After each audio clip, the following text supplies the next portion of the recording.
think it's live. We'll see in a second if people start to say stuff in chat. Victorian Studio and Filling, you're already here. If you can hear me or if you can see me, say something. Make sure it's on digital. All right. I think it's a success. Hey, Holly. I almost said Red Queen, but I think most people know you as Holly or Red Queen, so you hear me and see me. Hey, Nilly. Yay, it works. Okay. Hello, everybody. So this is the first live stream I've done on YouTube that's not a paint-along in a very long time. I was doing sort of regular live streams on YouTube a long time ago. Was it the beginning of this year or who knows? Anyways, so hello. Hopefully this will go smooth. But what I'm thinking for these Friday streams, because it's a Sketchtember like theme, or the reason I'm doing this is for Sketchtember, I thought I would have a reference up on the screen and I would start a countdown for 20 minutes and then we would sketch together. And obviously we can chat and talk about whatever we want during that time. But if you want to join me in my practice, you can watch the countdown or follow along with the countdown and use my reference if you want to. It'll be a good chance to be diligent about our practice. And if you miss the live stream, if you're watching this in the future, of course, you can always just do it whenever you need a boost in practice or getting into the habit of sketching and doing these timed studies, because I find the time studies are really useful for a lot of things, but especially to force me to stop getting stuck on the little details and to see the bigger picture from the beginning. And when you're outside painting, you have such limited time, so doing a sketch quickly is usually really important. So I'm trying to train myself to do that. I already do sketch pretty fast, but I want to do it better. I want to do a better job in the shorter amount of time. So that's the plan. Hello, Sam and Pink Flamingo, Jillsy Bean Studio. Hello, everybody. Happy September. Isn't that crazy? It's already September. Gosh. Okay. So how is the sound? First of all, do I need to adjust anything? And is the video okay? You're in the kitchen doing the dishes? Okay. I'll just pretend you're sketching in your mind. How's that? How many 20 minutes do you plan on doing? I was thinking today's stream would be about 2 hours. So however many we can fit during that time. And we'll take little breaks in between. So we'll see how it goes. Maybe 5?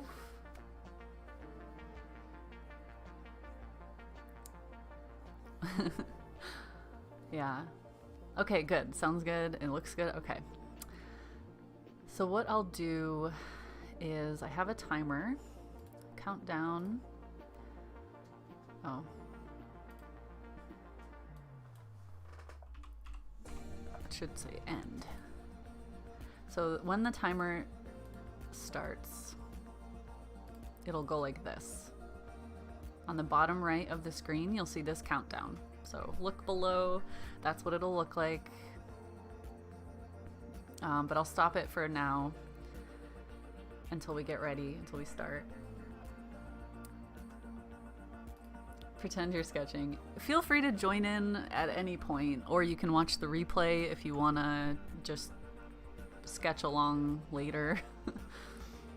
Hey, Carolyn, enjoying your coffee? I just remembered I have iced coffee. I'm looking over at Wolfie.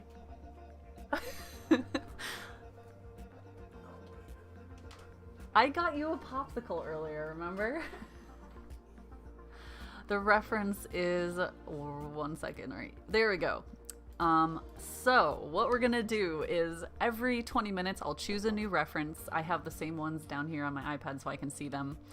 I will make sure you can see my sketches, you know, my sketch next to the reference. I may have to adjust the size of it, but I want you guys to be able to see it. I want it to be big enough for you guys as well, because I don't have links to the references this time, unlike I do with the paint-alongs. These will just be on the screen, so I hope that'll be okay. What I could do is move it over here.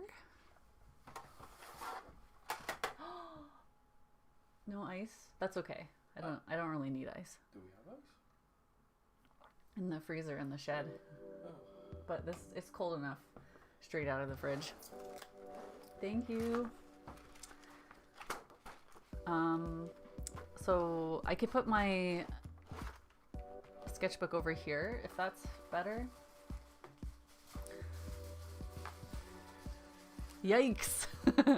Are you saying yikes at the photo? I feel like maybe over here is better on the right side, and I'll move myself over here. Whee! We're going for a ride. How's that? Is that gonna work? I'll sketch over here. First live view. Hey John, thank you for being here. Size is okay? All right.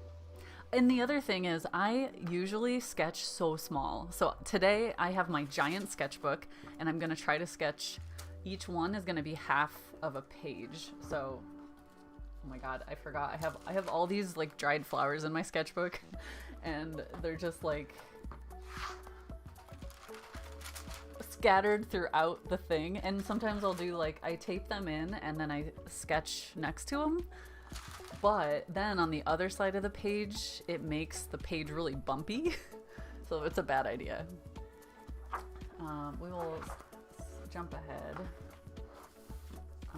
So this is what I'll do.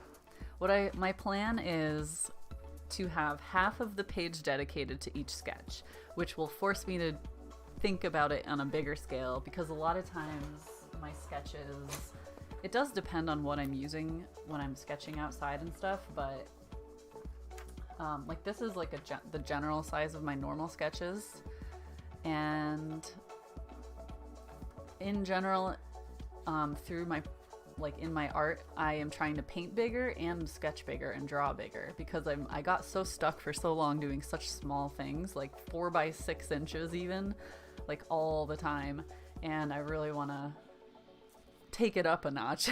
I've done a few really big oil paintings lately and it's been so amazing, such a joy.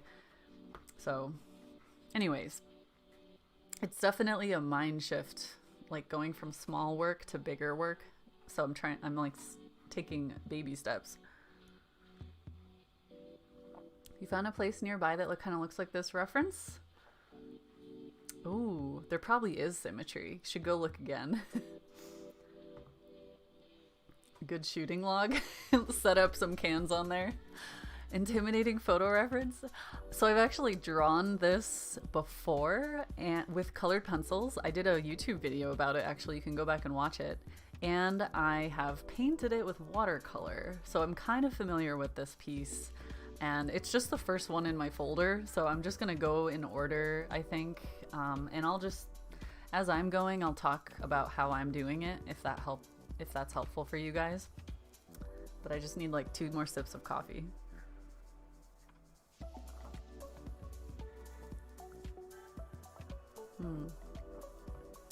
Oh, Nelly, that's a big change. But also, I mean, I'm glad you're able to focus on something you love. Hey, Majid. All right, well, I don't want to spill this, so it's gonna go over here. I'll put my water up there. So I feel like I've talked enough. Let's get ready. What are you guys gonna be using? I'm gonna be using pencil, just graphite. I know some people that have been joining along so far, like I've seen on social media, a few people posting, they've been using digital pencil, which is cool. And I saw a couple of people using ink, which is also, if you love sketching with ink, go for it. But I'm sticking to my rules this month, which is pencil only. And an added challenge is no eraser. So like, try not to use an eraser. Pretend the eraser doesn't exist, which is actually not too difficult because I am using these. They don't have erasers attached to them, so I don't even think about the eraser most times. I have a separate eraser somewhere, but I don't know. Probably a good thing that I don't know where it is. You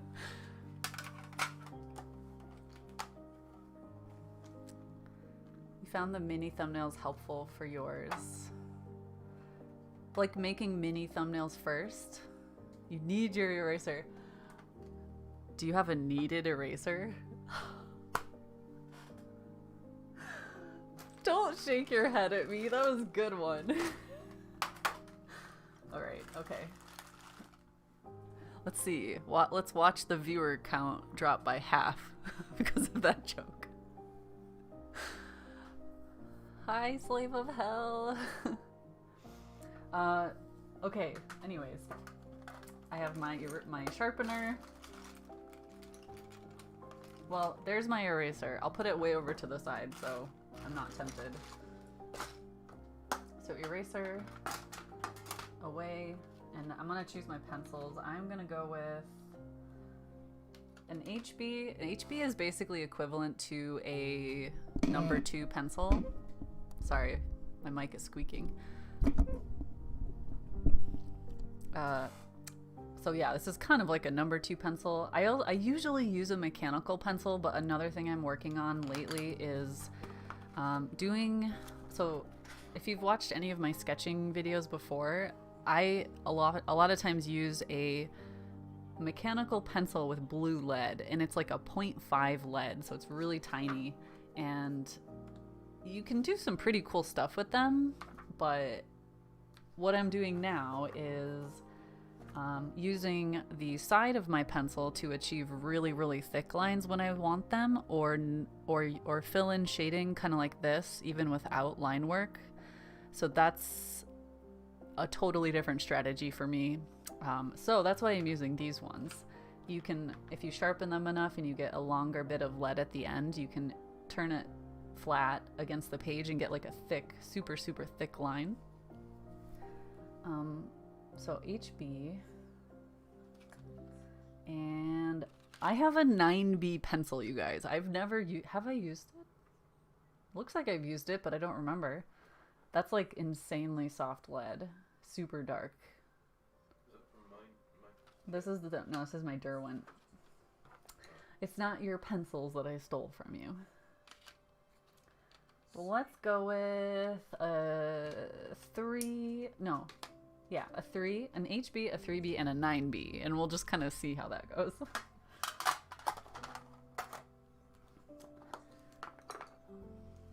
Derwent pencils in a moleskin. So we'll start in like 2 minutes. Are you guys ready? Use it for your darkest darks. Yeah, that's what I'll do. I'll save it for my darkest darks. Might try mechanical pencil. I love sketching with mechanical pencils. Honestly, like one of my favorite combos is mechanical pencil on computer paper, printer paper. It's like, maybe just because that's what I've done for so many years. It's like I'm very comfortable with it, but it's also, there's no pressure because it's computer paper. You can just burn it or recycle it after. And it's so super smooth, and usually it's bright white. It's just a very enjoyable drawing experience. But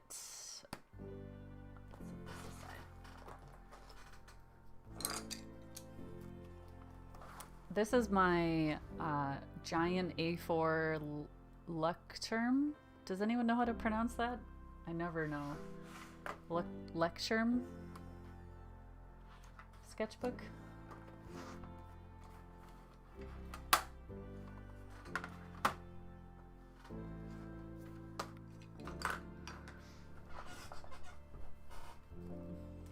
Okay.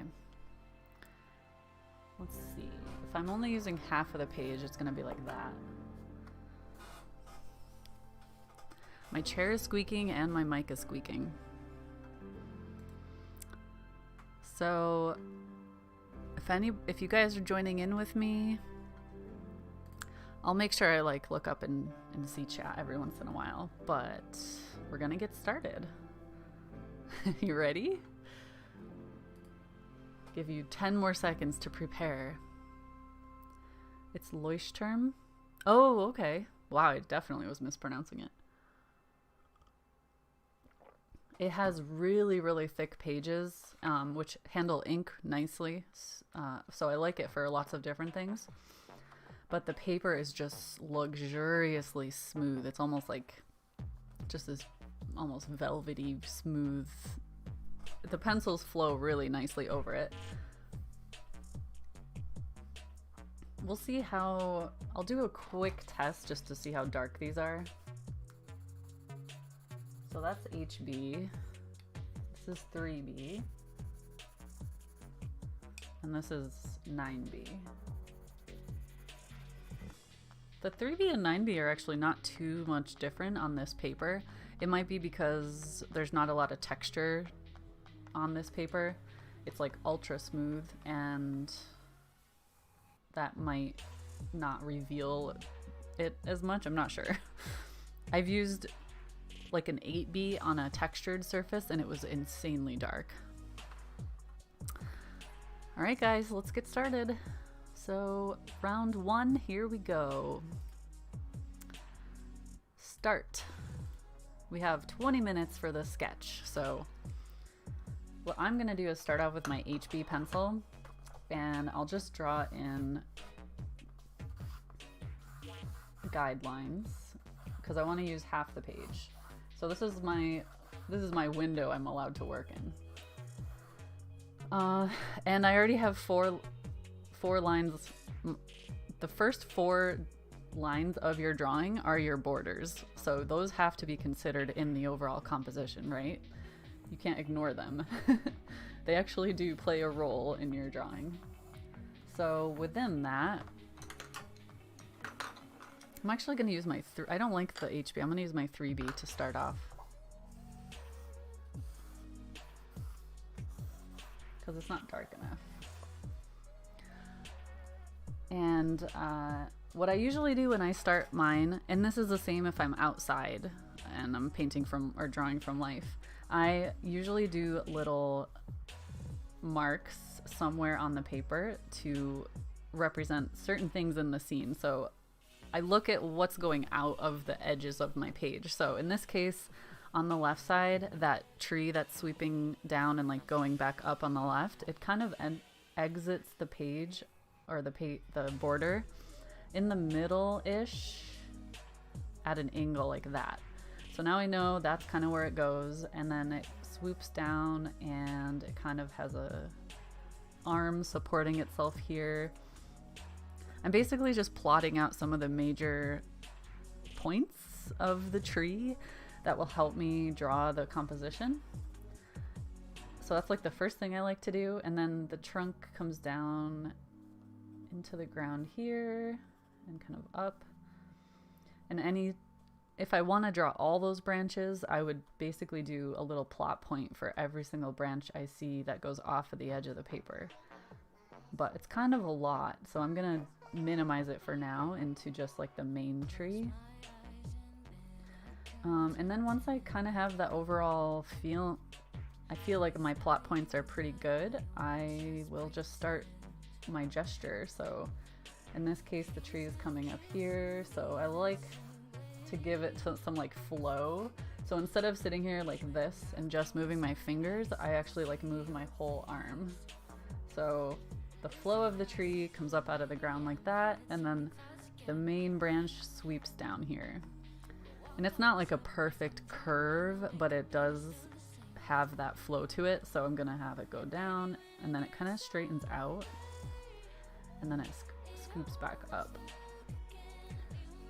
So if you look at, it's a hot mess right now, right? I kind of exaggerated those lines so you guys could see them. Hey, welcome back, Slave of Hell. We just started our first sketch. Oh god, I only have 16 minutes left. This is a problem when I'm talking through everything. So once I have my major gesture lines, and also I have like, you know, all the sweeping branches coming up, then I will actually start my outlines.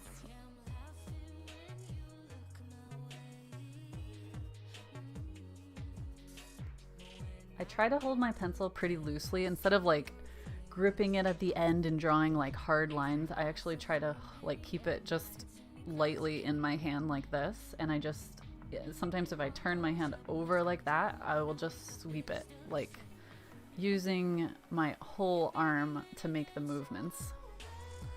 Hey Corey! The key marks. Yeah, the plot points. The plot points are super helpful. I think some people do that for portraiture as well.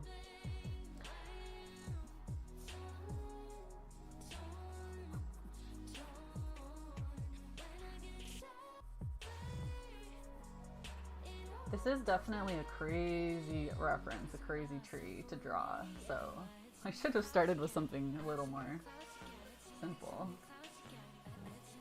I'm also thinking a lot about line quality as I go because I don't want every line to be the same thickness. So I'll start with thinner and lighter lines, and then as I go, when I'm confident in the placement of the line, I'll actually come back in and kind of turn my my pencil to the side so I get that thicker, the larger part of the graphite touching the paper, and I can press anywhere that there's like a shadow gets a thicker, darker line, basically. And I vary my sketching style between soft sketching and line, like directional lines. So in this case, we'll zoom in. So you can see one of the things I really like doing is like have a bit of soft shading here and there, but then I really like doing directional lines. And you guys may have seen me do this during the Just Draw video I did a while back on my grid paper with the blue pencil, but when I'm drawing trees and roots and branches and stuff, I always think of them as like tubes, almost like tentacles. And sometimes to remind myself of that, I actually do like draw a circle in my head, sometimes on the paper as well. So as it's coming out of the ground, the tube is forming up here, and then the branch is coming down this way. So that is sometimes visible at the end of the drawing, but that's okay with me because, I don't know, it's just part of the sketch, part of the experience.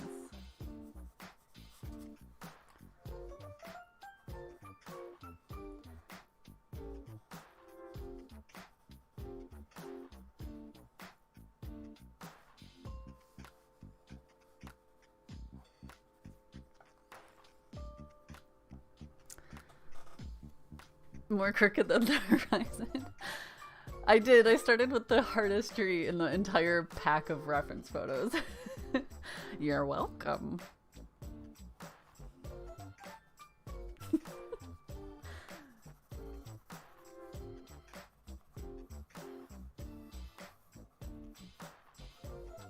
actually hard to see the top. So the big trunk comes up out of the ground, and it's really hard to see what happens to it. I think it just like goes up, and it was a broken tree, so it actually tipped over, and this part that we're drawing on the floor is the main tree, and then over here it's just like broken and lots of little branches are coming up out of it. I can't quite tell, but that's the story and I'm sticking to it.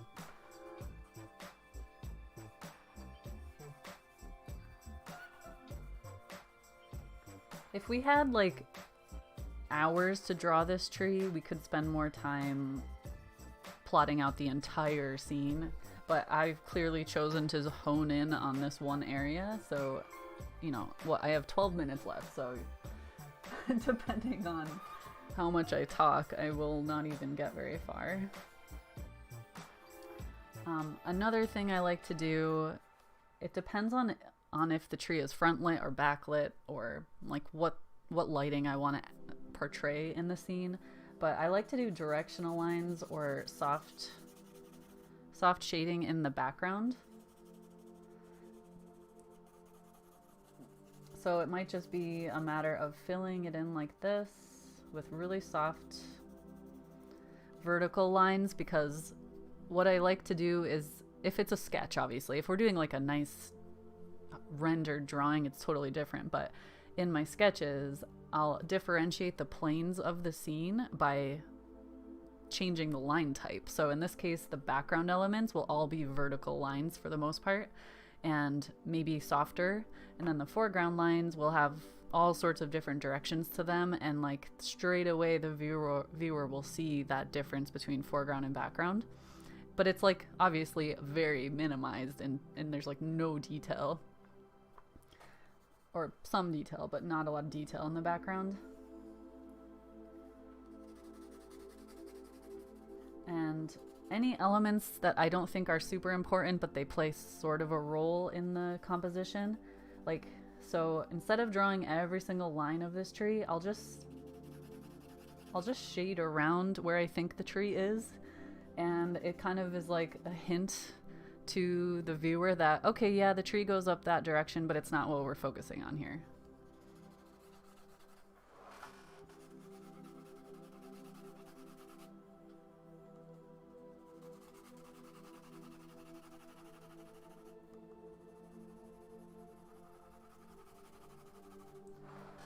So it kind of helps to like visualize whatever's in your scene in your mind beforehand,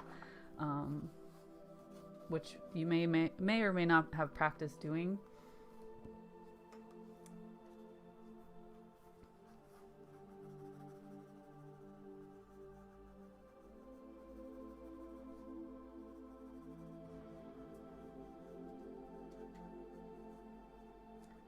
I should have asked how many people are actually sketching along with me. I feel like way more people are going to be sketching on their own time, like in the replay. So if you are, I hope you're having fun. And if you have any questions, feel free to comment, or obviously it won't be a live question, but I will do my best to get to it.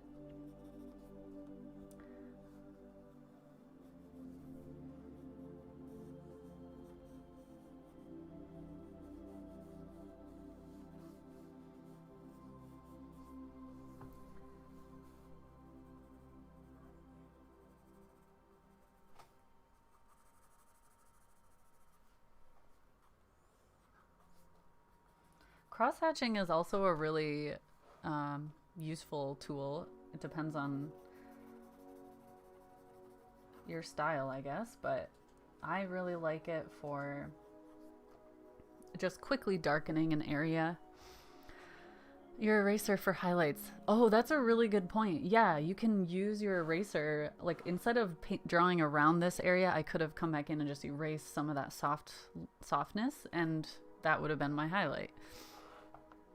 The waterfall.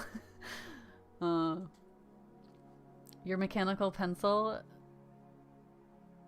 Yeah, I love my mechanical pencil too. I have two that I love. I have a 0.5 and a 0.7, I think. Maybe it's a 0.9. They're both amazing, and the majority of my sketching I do that. It's just that for Sketchtember this month I wanted to change it up a bit and practice something else.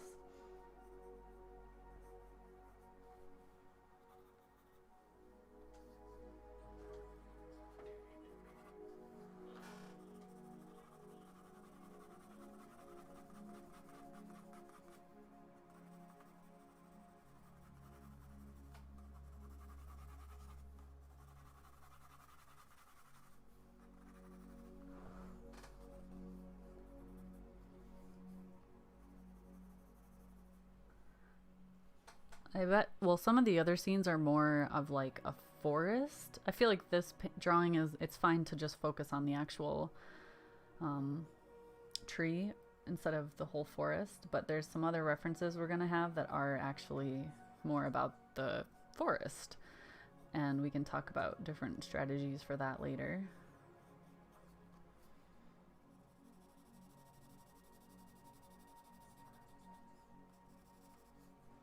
think ultimately it just comes down to what information you need to capture. Like if you are painting outside and you want to do a quick reference photo, the whole point of a quick value sketch, then the whole point of it is to figure out your values. So, or to design it however you want to paint it, right?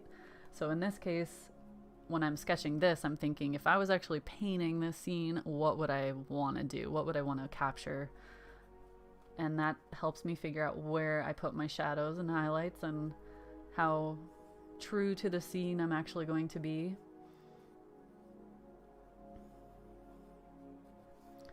I really love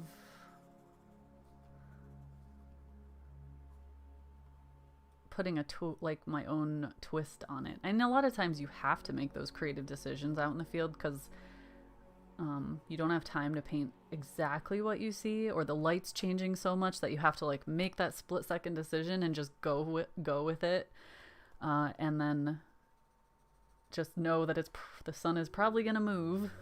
So you need to use your imagination to fill in the rest.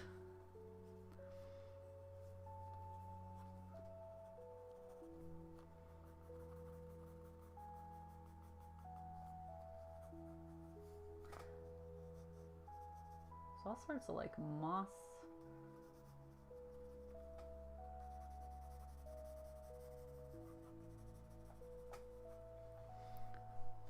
Sorry, it's kind of off the screen a little.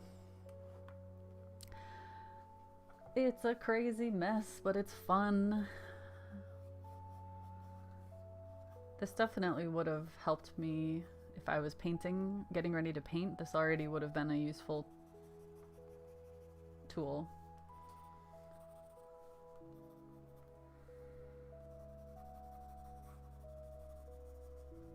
I have like a really growing Pinterest board called Beautiful Landscape Drawings or something like that, and those drawings or sketches in that folder are what I aspire to. Like, just the way that they use their pencils and capture elements in such unique ways is fascinating to me.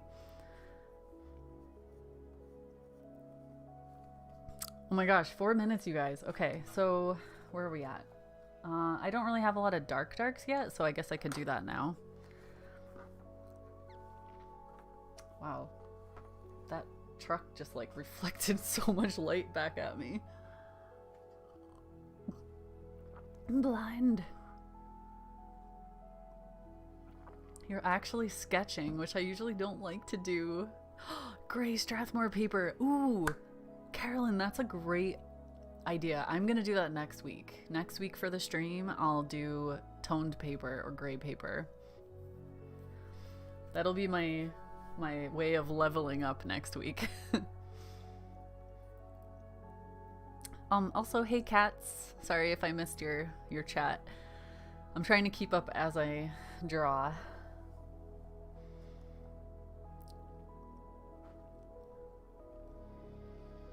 What? Wait. What happened, Jimmy? I must have missed something. Anyways, let's get back to sketching. I switched to my 9B pencil now, and I'm going to start darkening in some of the areas that basically I'm gonna bring this section forward a little bit by darkening it. You don't use your sketchbook? Oh, you have a sketchbook that's toned paper or gray paper?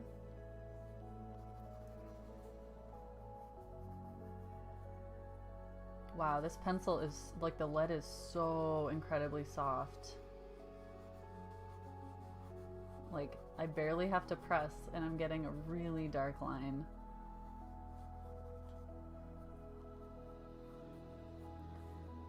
Oh, I missed so many of the branches on this tree, by the way. Like, there's way more branches I should have drawn. But we're just gonna go with it because we have 2 minutes left.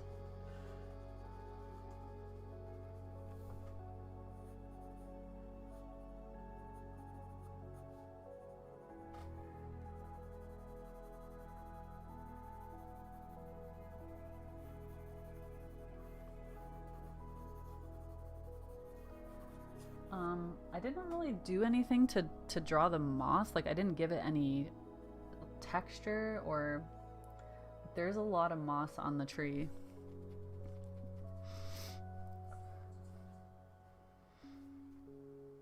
I know, I just completely left out the branches.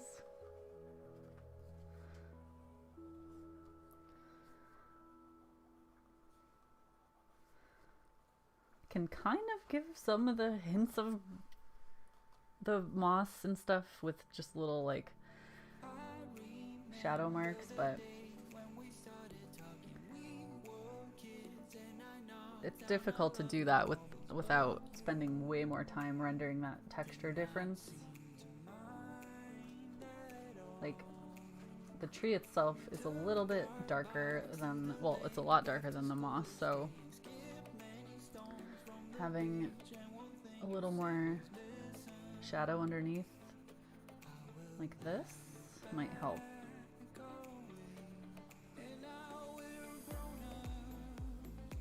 Kind of.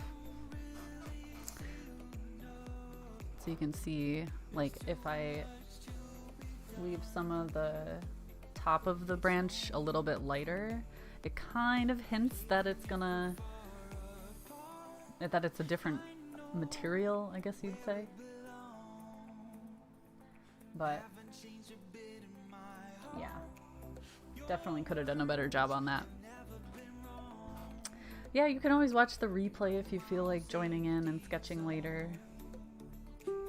Oh, that ended so fast. Okay guys, that's it. There's our first sketch. What day is it?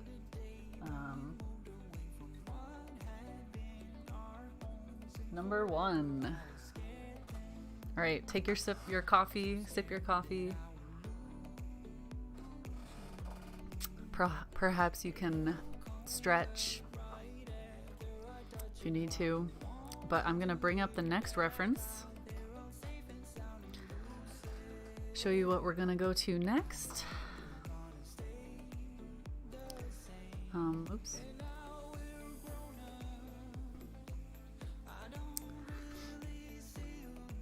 I have a whole folder of forests.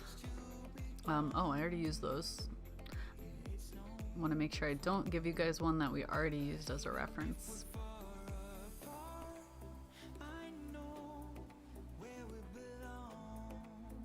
It's not American date format.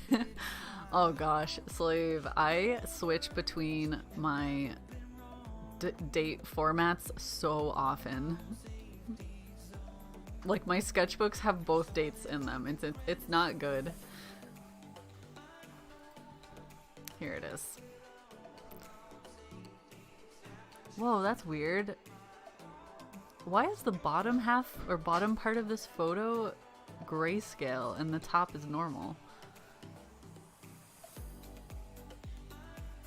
That's really weird. Anyways, it's fine. Might go and make an iced coffee. Yeah, I need to make sure I drink mine before it gets warm.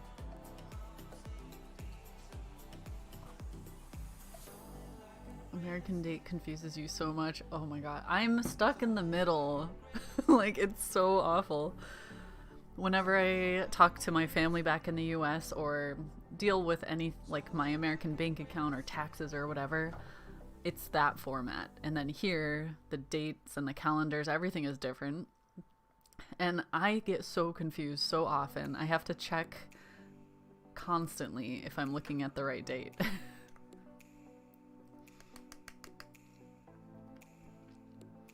Is it water? No, it's not water. That's the weird thing. It is just a pathway. I mean, you could draw it as water if you want to. It's basically just a tree trunk that comes down almost right out of the pathway.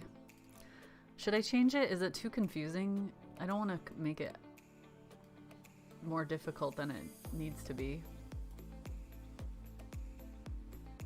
Actually, let's change pace a little bit. Instead of doing like a single tree, let's do a scene that is a little bit more of like it's more about the overall forest or multiple things. Bad influences. Sarah in the middle. I should have had that as my stream name. Sarah in the middle. Alright, I'm thinking this one is a really good one for us. Now, with this one, we do have to keep in mind that photographs lie. Photographs don't give us the truth. They try. They think they do. But in reality, those trees in the distance aren't as dark as the ones in the things in the foreground. Like, because I remember specifically that day, the light was so incredibly gorgeous, and there was almost like this. It was so bright. The sun was just pouring through so strongly that it almost had this like sunny haze in the forest. And the camera definitely made it darker than it really was. So to help with the depth, it's going to be important that you don't make those distant trees as dark as that foreground tree. Otherwise, it's going to be really confusing. Why can I not open this? Oh, I forgot. I usually tape my pencil sharpener thing shut so it doesn't open in my bag and spill everywhere. All right, sharpen your pencils.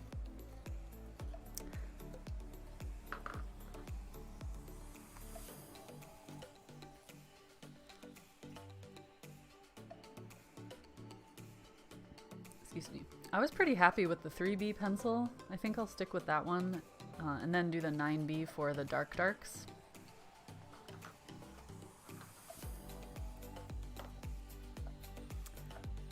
Let me find my photo on my iPad.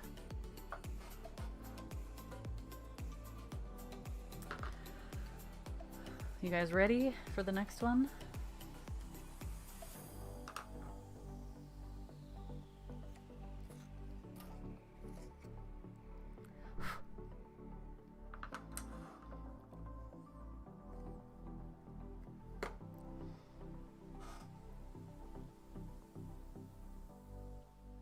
Now this is actually a great chance to use the kneaded eraser. In the area of the photograph where those really, really bright grasses and leaves are blocking some of the trees in the distance, or especially that middle ground tree, I like to break off a piece of my kneaded eraser and make it nice and small like this, and then shape it in the shape that I need. And then I can like press it against the paper and pick up the graphite and reveal like a bright leaf or a piece of grass or whatever it is, or even the highlight on the edge of the tree trunk. So that's gonna be my plan this time. So no stream raiders? Wait, isn't that just a Twitch thing? I thought that was a Twitch thing. We can play tomorrow when we do our gaming stream.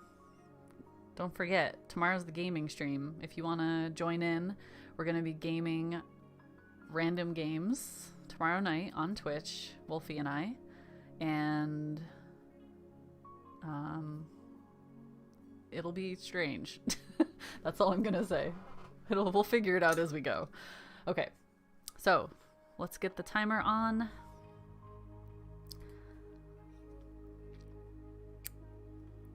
Oh, the other useful tool that you can use is something like this. I forgot, I always forget I have these, but it's basically an eraser stick, and you can get them in all different shapes and sizes. This one's pretty small. It's my smallest one, and it comes out, it's like a mechanical pencil, except it's an eraser.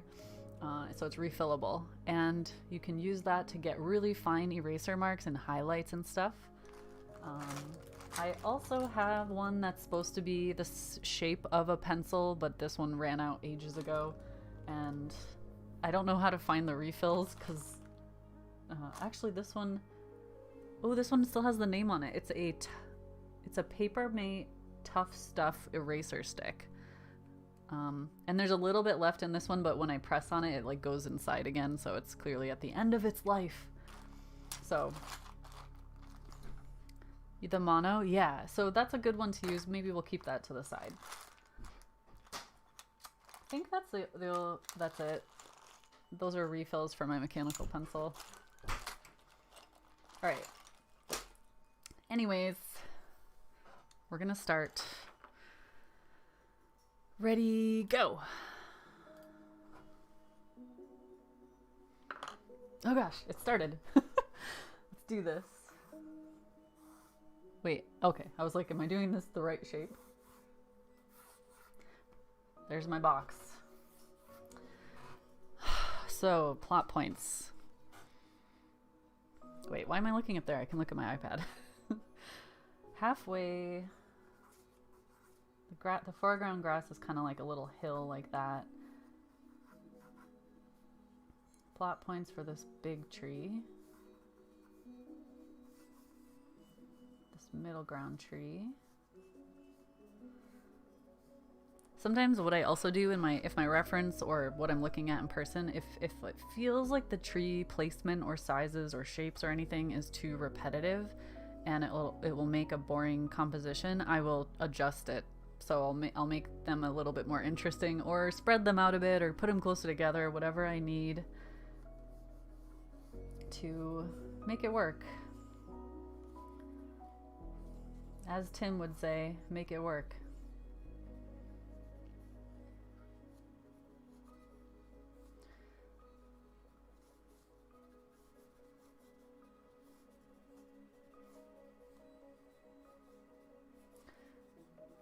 Okay, so those are my main ones.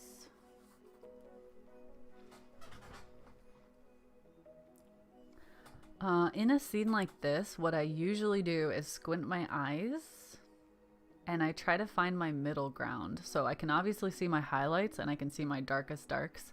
And I try to find where the majority of the like middle value would be, and I'll fill that in first. Because then I know I can go light or dark from there. Because if there's a big area of the scene that is mostly one value, for instance, in the reference photo, I'll print it. This area, this like shadowy, grassy area back here, I think is my middle value, and some of the areas that come up between those trees. So that's what I'm gonna fill in with like a bigger, softer chunk, and then I can work down to my darks and up to my lights from there. That's not the only strategy, but I like doing that if there's a lot going on, because that'll play an important role in the composition as much as the highlights and shadows will.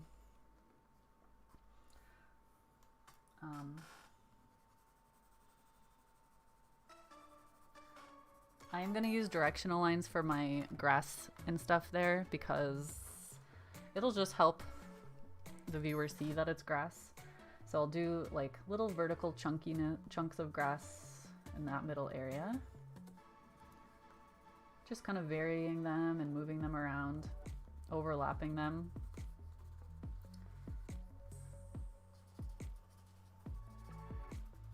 My pencil is almost flat against the paper, and then if I need more stringiness, I'll turn it and point the tip at it.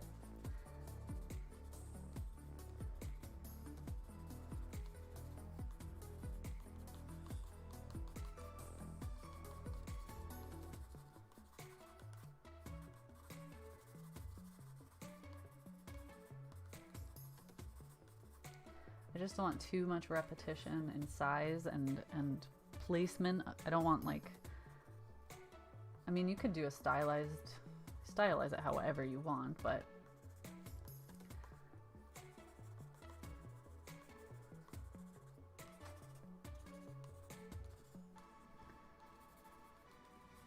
okay. So now my background is going to be soft. There's my brightest brights are in the foreground grasses and in those leaves that are illuminated. So at the moment, I don't have to leave any of the paper showing in this background area.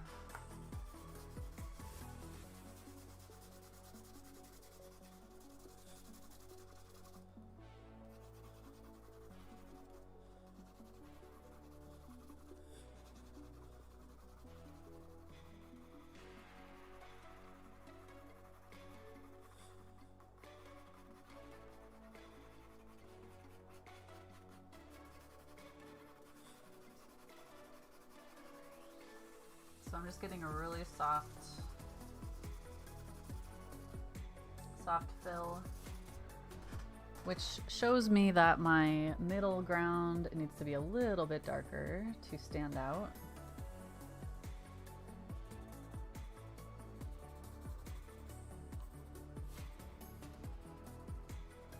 And these background trees are gonna start to be more obvious. But I want everything in the background to kind of fade and be soft and not the focus, so that's why I'm not pointing my brush at it too much. I keep calling it my brush. I'm not pointing my pencil at the paper directly very much back here. Just kind of letting that softness peek through.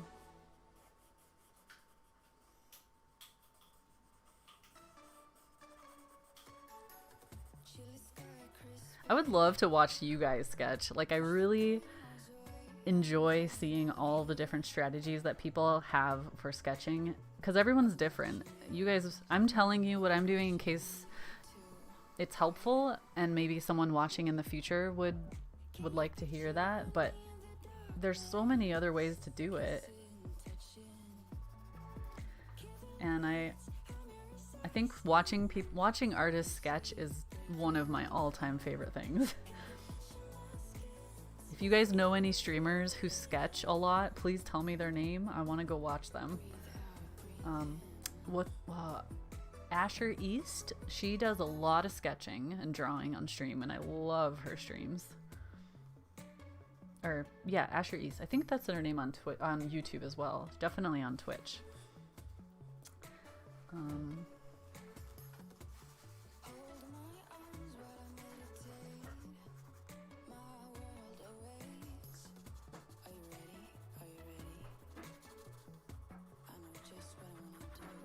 So to bring this middle ground tree forward, I'm drawing around it with a little, I'm darkening that background just a little bit. It doesn't need to be too much though. And then I'll start using darker, more defined lines in this middle ground. And then of course in the foreground, it'll be even sharper. But even just getting that differentiation between the softness of the background and then the hardness in the middle and foreground is going to help a ton in separating those planes. I love these types of trees that have and they're not birch, I think they're beech trees or something, where they have like these really pretty markings on the bark.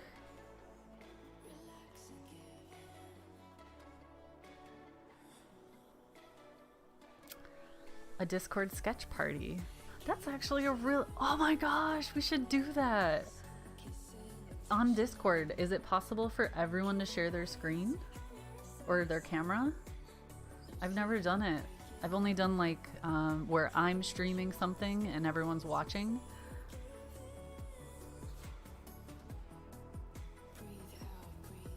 That's a really cool, it would basically be like a Zoom thing, like a Zoom party, Zoom sketch party, right? That'd be really, really fun. I'm gonna, for this middle ground where the grasses are illuminated more, I'm going to keep my pencil marks, I almost said brush strokes again, my pencil marks more like separated, so there's a lot more space between them. Instead of sitting there and erasing each single brass, I can really English today. Instead of erasing every single grass mark, I'm just gonna let the space between the marks indicate that it's more illuminated. You know what I mean? Like the paper's gonna show through more, so it'll feel brighter. Watch Smoothie77. Draws and then paints with watercolor. Ooh, okay. You know, that name sounds really familiar. I may have seen them before somewhere. So yeah, we should try that. We should do a Discord sketch party. That'd be really fun.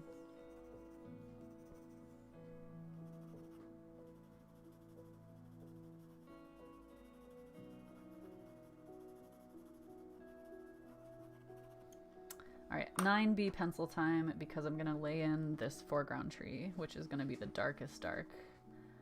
It's not going to be completely black, and also there's going to be some highlight on the left side. So I'll just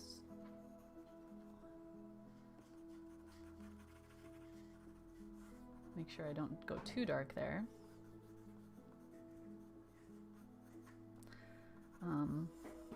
There's actually some really cool bark splitting happening, so I can use those shapes to indicate more detail.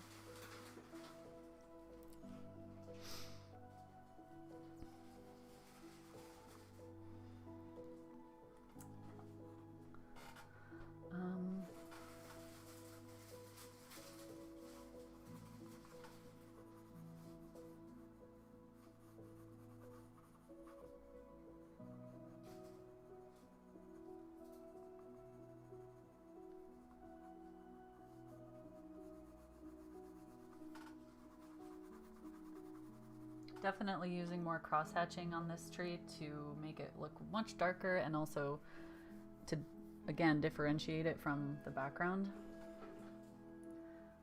But instead of just like filling in the entire thing across, I'm going to follow the roundness of the tree.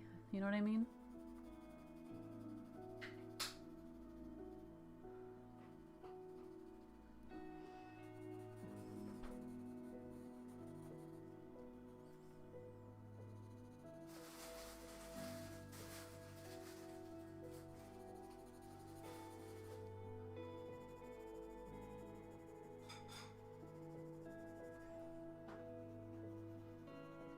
Kind of a stylistic choice. We would share the cameras would be pointed at the sketchbooks. Yes, that would be the point. Instead of, we wouldn't just be staring at each other's faces while we sketched. Okay, it's confession time. Who of you, when you're drawing or sketching or doing something more detailed especially, do you bite your tongue? I've seen people do this before. A couple of my friends in college did this. They'd be like, ah, and they'd like, their tongue would be sticking out the side of their mouth and they'd be biting their tongue. Like, it was so funny. It's like, doesn't that hurt after a while? Sheba Scream, good morning.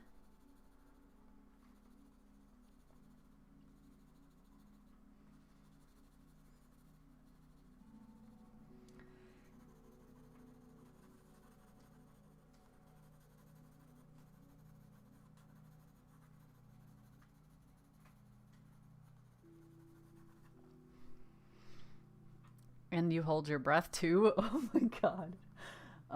That could be an issue if you're not careful. Okay, now for the fun part, I'm gonna start laying in some of the foreground grasses that are in shadow. So that's gonna make the brights seem really bright and tell us a little more about the direction of the light. So I'm turning my pencil to the side and getting really thick marks with the side of it. Oh shoot, 6 minutes left. Well, that's fine. That's okay.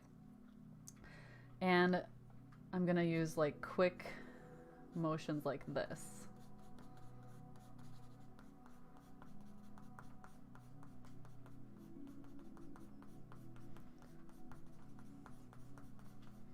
And then underneath I can do a little bit of some cross-hatching if I need to, especially in the like majority of the tree shadow, where the tree shadow is like really clear.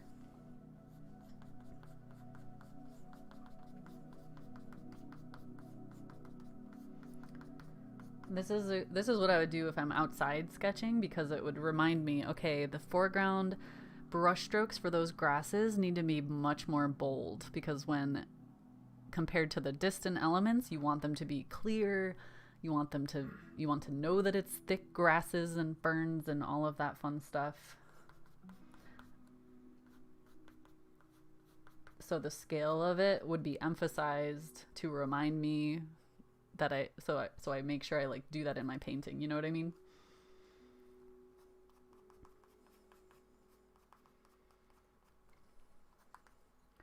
And between this area and the distant area, I can start to fill in a little bit of the difference. Have like a meet in the middle kind of thing. But one of the things I love about this scene is the fact that has such strong light, so I would need to make sure I don't get rid of that. I need to make sure I leave a lot of that paper showing through.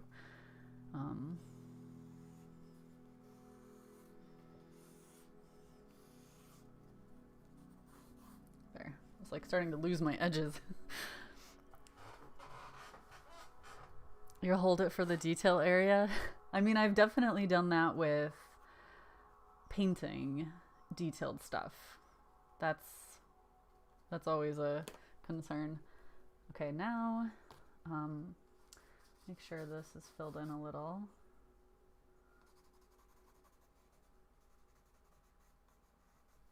And then it's kind of hard just for you guys to see on stream, I think, but I'm gonna erase some of the highlighted areas with my kneaded eraser.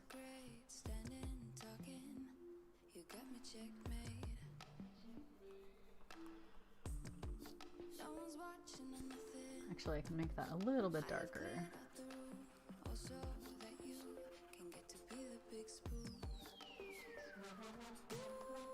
And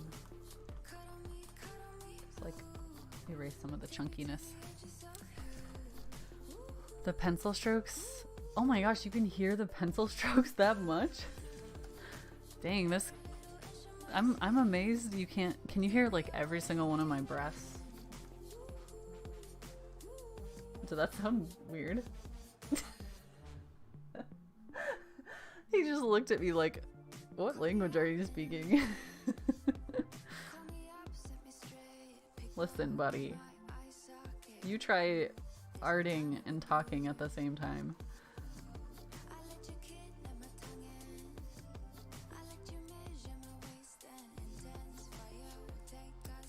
Two minutes, guys!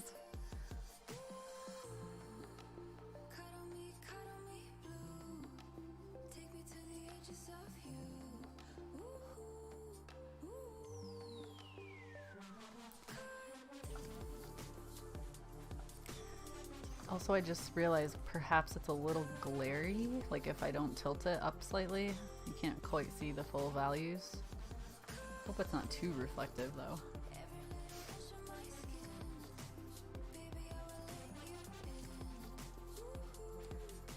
Well, when I'm not streaming, I sketch really, really fast.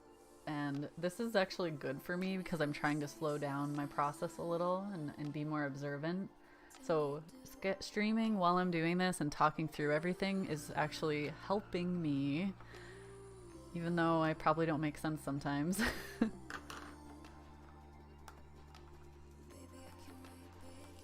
I mean, is it useful? Do you guys just want me to sketch and shut up? I'm fine with either one.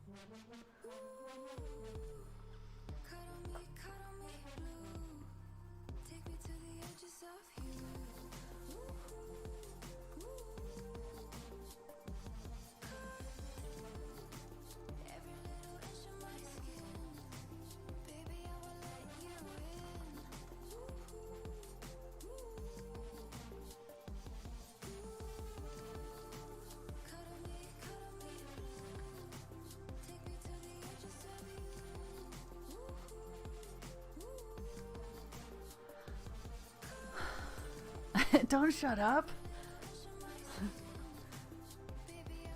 Well, at this point in the drawing, it's just, you know, I'm fussing around with little things because our time is almost up and I can't give it too much more. I like doing a little bit more of like the horizontal elements, not the whole thing, but just a few. I don't know if that shows up. See what I mean? And that's the end of the timer. So I didn't get the values as much as I wanted to in this one. It's okay. Here, tilt it a little more. But I really wish I spent more time. Like, it's such a tricky balance where you need this area to be darker than this bright area, but not darker than this tree. So you have to be super careful with your saving your darkest darks, you know? Anyways, that was a fun one. Take some coffee. Finally, some peace and quiet. He will always say the opposite of what everyone is saying.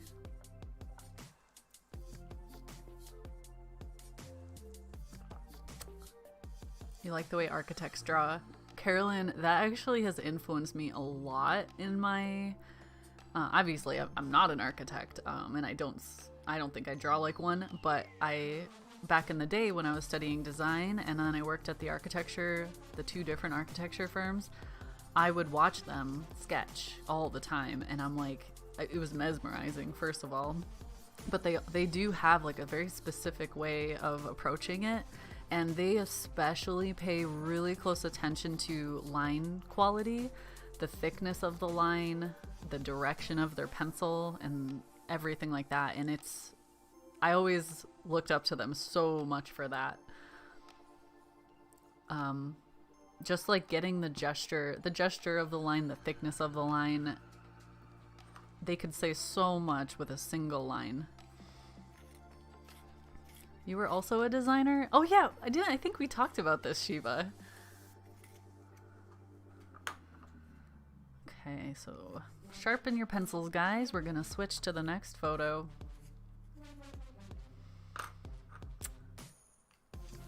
Do we want to go back to more of a single element, or do we want to stick with a foresty scene?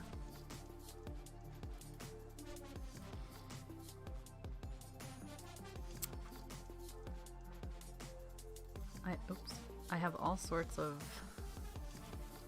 options.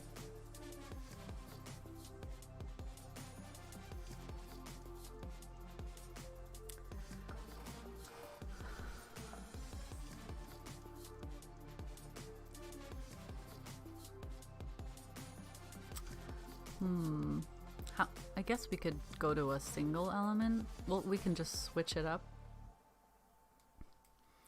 I'm thinking... Oops, where did it go? I just had it. This one. I'm thinking this one because I really like everything about it. Especially the everything. You want to be... We'll just go back and forth if that's okay. We'll switch between... Obviously, there's still a lot in this one. There's a lot of background elements and individual things we could focus on. Here, I'll just give you a quick view of this full screen, almost full screen, so you get a sense of it. This is in our local forest. Actually, this is the same tree that we did on day 1 on this one. This is the same tree. Sorry, do you guys remember this one? No, there are some references on Patreon. There's only one forest reference. So my patron photo reference pack this month was one photo from each of the themes we're doing this month. But I've been releasing the daily reference photos on my Instagram stories. So this is the same tree that we're gonna do now, but from a different angle. So I like this angle of it. It's like you're more intimate with the tree. And I've also been posting the reference photos daily in Discord.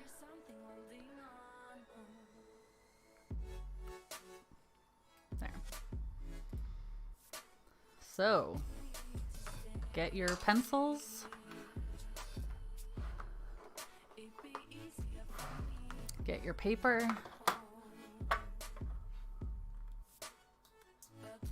I'm gonna try to show it at a better angle so it's not as glaring.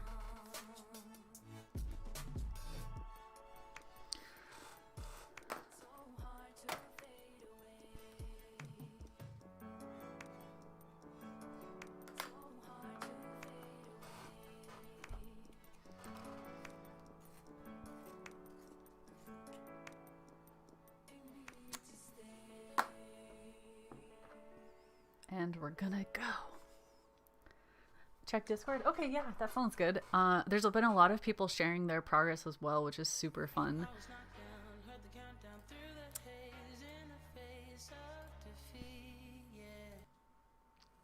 All right, I'm gonna put the timer on and we're gonna start. Ready, go.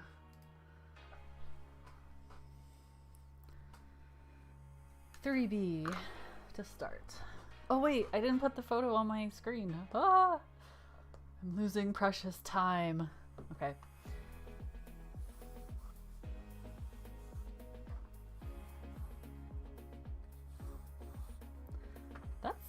I did a pretty good job with those lines.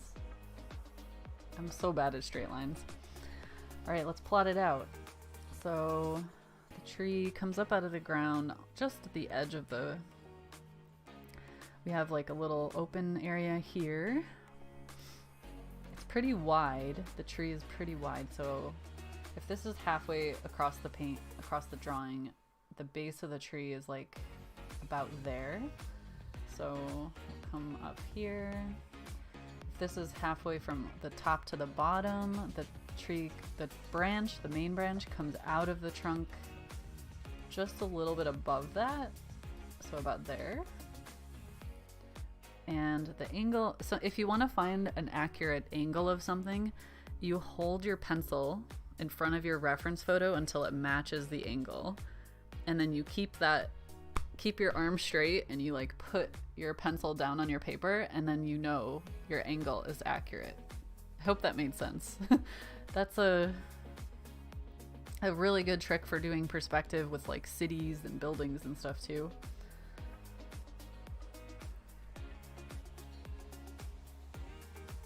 Sure that's thick enough though. So the another thing I'm gonna look at is if this is halfway, the branch exits the page just below the center line as well. So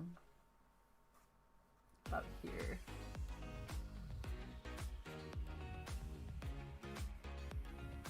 I'm gonna give it a little bit more of a curve, maybe.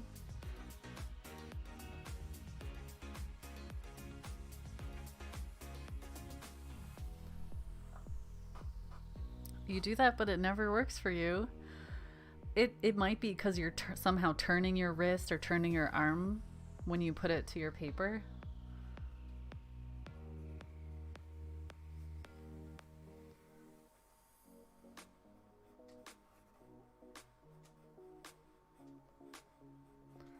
I think we have the majority of our big elements in there. There's like a little teardrop shape here, an opening, because this background tree branch comes out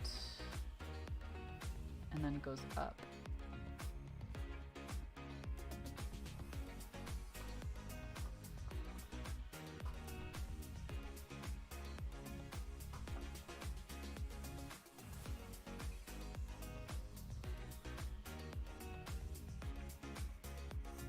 There's all sorts of little scraggly branches everywhere. This looks like a big old pretzel tree. Yeah, maybe it's just like from the time you hold your pencil up and by the time it gets to the paper it's changed too much. It definitely helps if you can keep your arm straight. So if you are standing arm's length away from your paper and you hold it up to your subject and then put it down at your paper, it's going to be more accurate.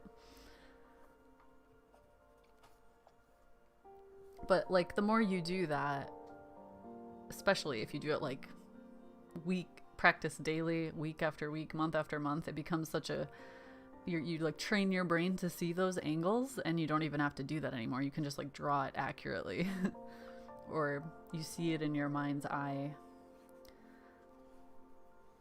Wolfie, Did you hear him? Did you say something? I didn't even hear. The other important thing in this piece is that there's like big branches coming towards us. So these leaves in the foreground are going to be important to keep bright. So I am going to drop very loose shapes in to represent those. Make sure they overlap my branches and my tree trunk, and those will stay white because that's what I want. That'll be like a design choice, you know? Sorry.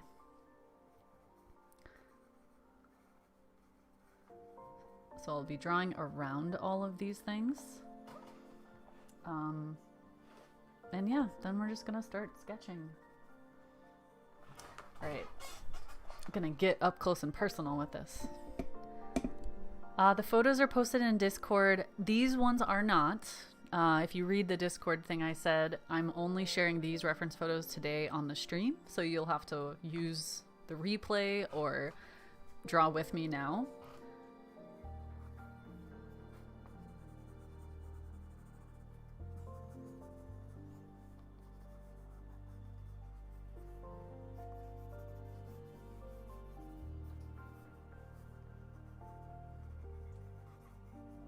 There's lots of like vertical elements coming up out of this base, so I want to make sure I represent those.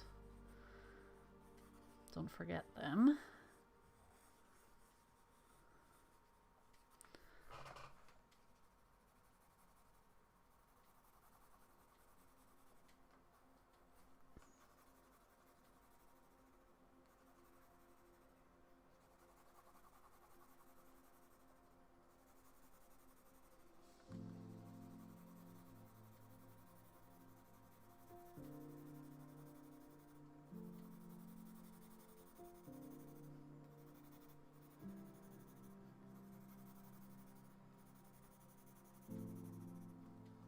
I'll come back in with my darker pencil later and do some of the shadows, but for now I'm just making sure I fill in like the majority of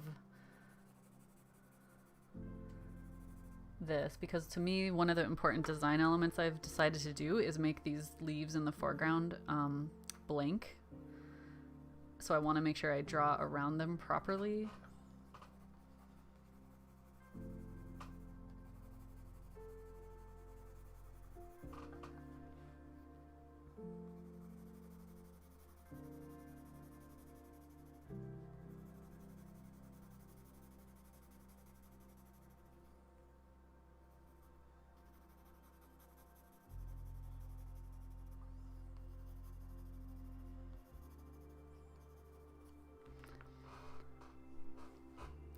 You're trying to finish? Come join us. Hey, Steven. And also, hey, Ashley. Okay. So, sorry, I'm like leaning away from my mic. we only have 12 minutes? Oh my god. Rip.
Okay, at least that's in there now. And have to get this tree branch good. In order to make this part stand out from the background, I'm going to change to my softer lead now. I do. I live in Fangorn Forest. It's amazing. You did the first one? Which prompts are you following, Steven?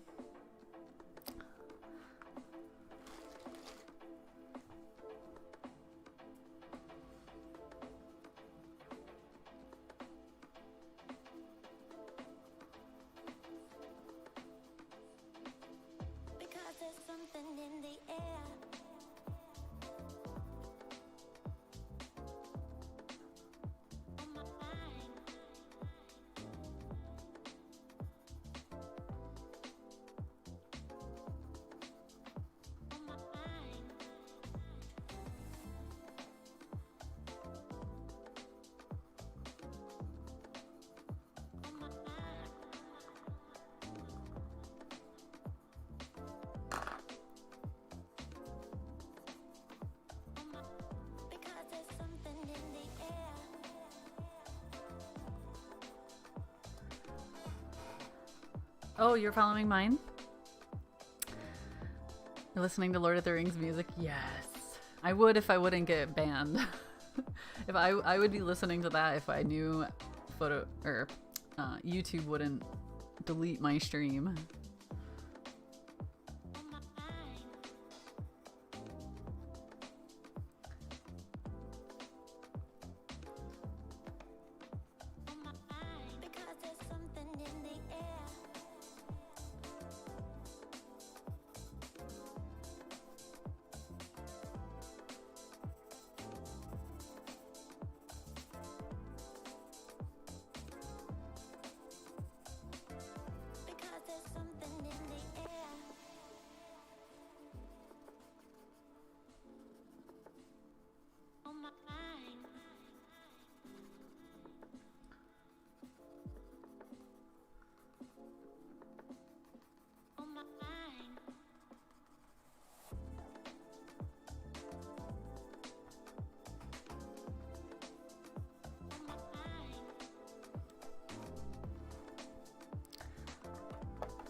Try to show you guys progress of the line types that I'm using. So in the background, I'm simplifying everything into these directional lines, but in like chunks.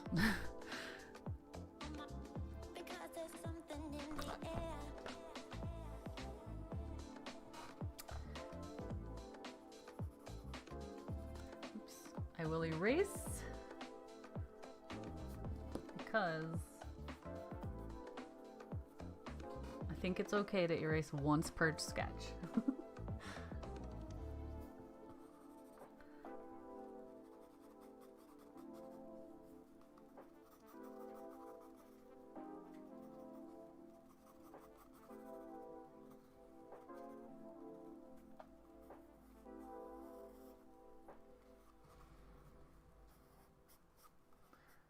Something for fun I like doing, just if I know I need a bunch of scraggly branches, I'll just turn my brush. This is a brush from now on, okay? I'm just gonna go with it. I will turn my pencil to the side and just press and let it like kind of dictate its own direction. And by doing that, I get like really more organic lines rather than like me thinking, okay, I'm gonna turn it this direction and then this direction and like I end up with very man-made looking things. So instead I will let chaos take over and just kind of like flick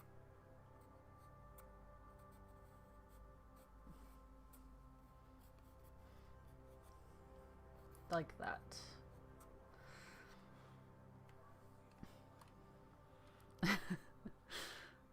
Oh, thank you guys.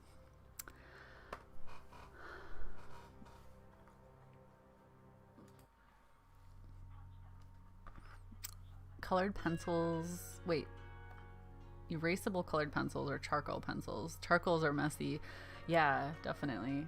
Oh wait, I need to make this a little bit darker now that I have more of my composition established.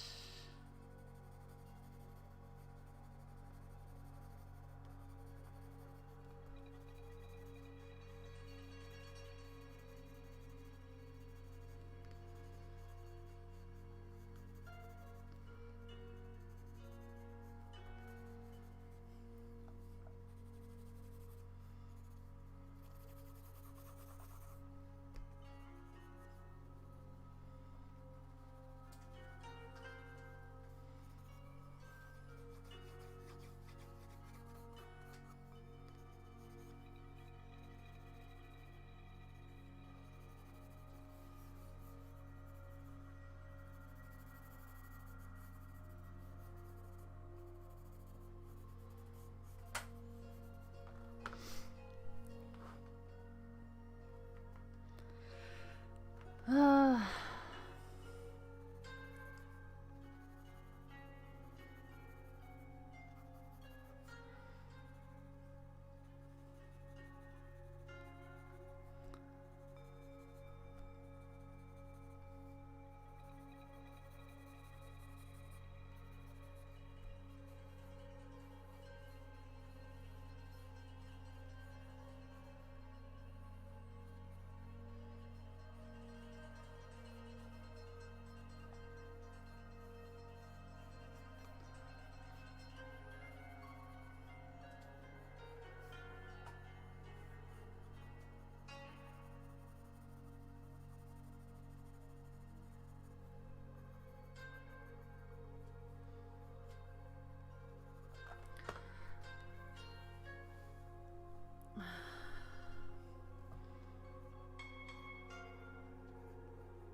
totally making up this branch as I go. With the foliage, I mean, the thing is, who's gonna sit there for 18 hours and draw every single leaf?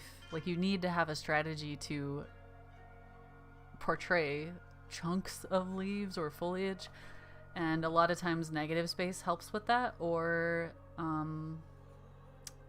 doing like cross hatching, or you basically just like choose a unique mark for the foliage and keep it consistent throughout the drawing. Otherwise it just turns into like total chaos, you know.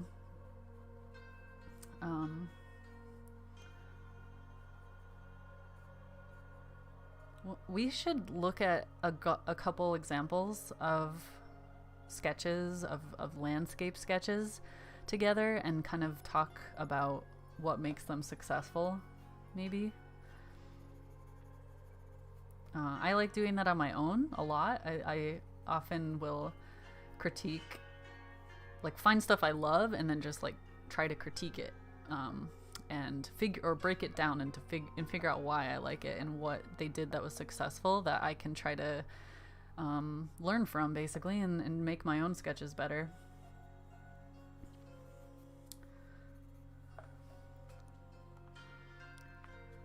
I think I could have gone darker with the values on this one. I was a little bit of a chicken, but overall I think I got the gist of it.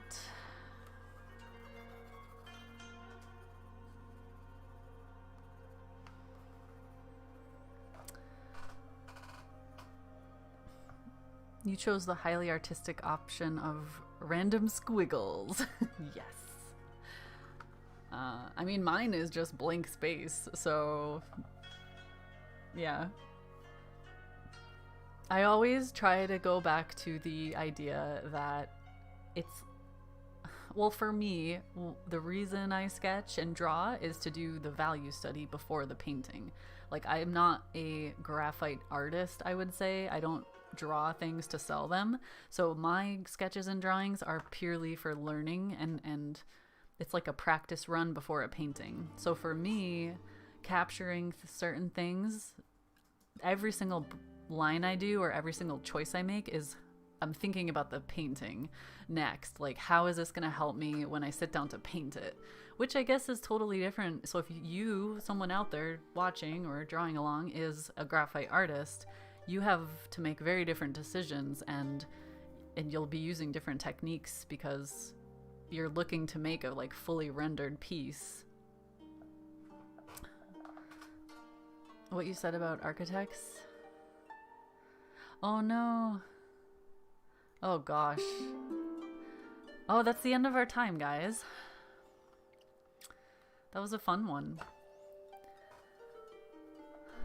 You're learning so much. Yay! I'm learning a lot as I go as well. There's so much benefit in sitting down and doing like a serious study session. And time sketches for me is is a strategy for that.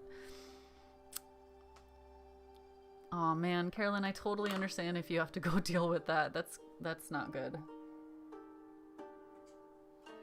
I'm surprised they're even in dorms or at school. I thought schools were closed, like everything was online.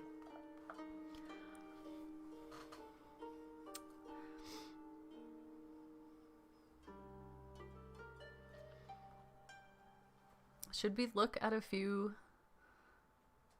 landscape sketches together? What do you guys want to do that? I'm using 9B and 3B. So this one was pretty light. This was the first one of the session. And I really only used the 9B on these really dark lines underneath here. And the rest was the 3B. This one I used the 9B a lot more, and I got like more bold in this area. But then this background is a lot of just the 3B. And then this one, I would say most of it was the 9B.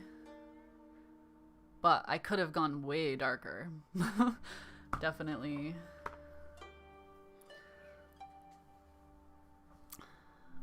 Landscape sketches would be great. You always put one line and I'm done. That could be an issue. They're moving him so the athletes can be in one dorm. Oh.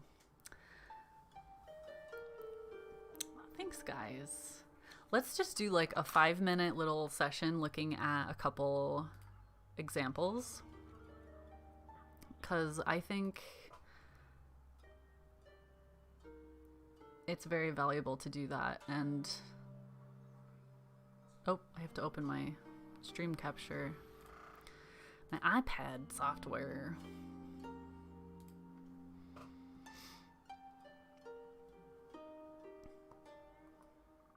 All right, so we have this, I have this Pinterest board called Beautiful Landscape Drawings.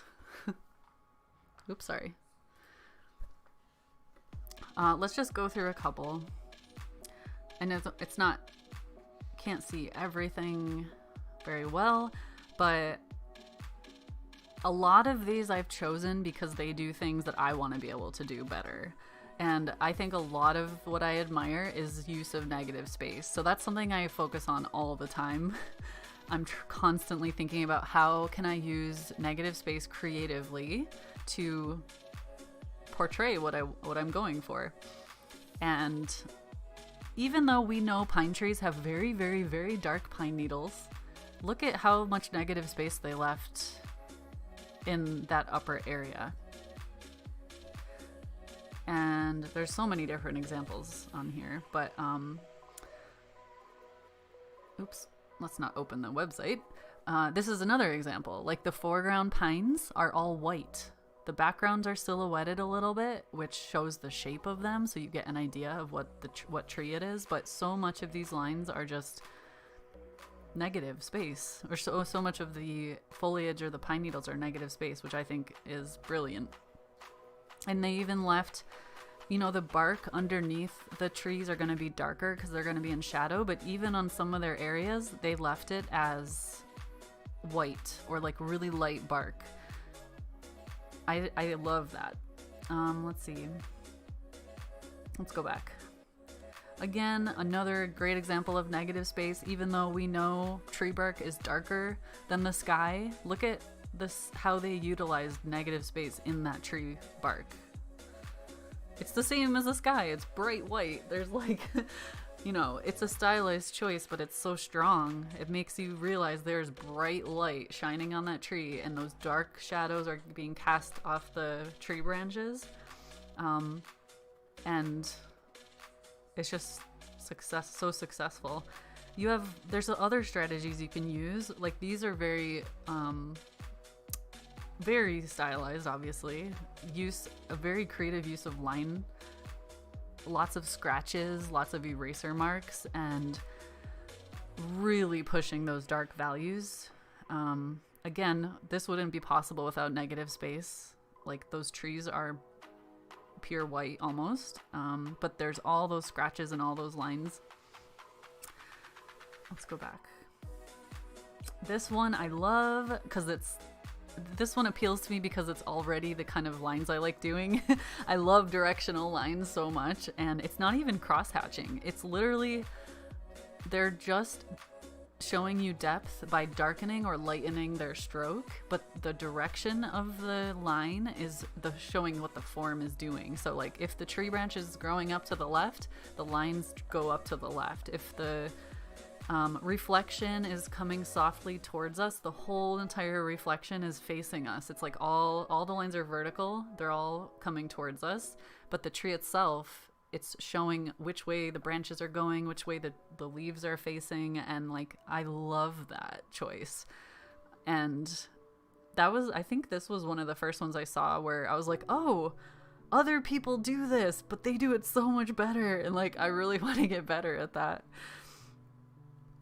And then we have even something like this, which I think is actually ink. It's like a etching, but just showing you stylistically, you can take a form like a cloud that's something very soft, and like, you know, you can use line work to define your clouds and to show the flow of the cloud, because literally when you're drawing a cloud, you're capturing a second in time, a split second in time, because the next second it's going to be looking different, you know, it's moving. So by drawing those really sweeping lines and capturing those split second, you know, those moments in that way, it feels very fantasy like it automatically feels like something out of imagination, or just almost like a story. So those kinds of decisions can change the whole feel of your sketch, of your drawing. And this one, I don't know, I think it's, let's see, is it charcoal? I'm not sure. It might be like water soluble graphite or charcoal, or maybe even charcoal and ink and graphite, who knows. It's a beautiful drawing, I think, because it shows, I mean, it's definitely abstract, but you can tell it's trees, and they use splatters, and they used flowiness and softness next to those really hard negative space, those lines that highlight the edges of the trees, and make it feel like this really lush forest. So that's really cool. Of course, if you're going really simple, again, negative space, so hugely important. Like half of this drawing is negative space.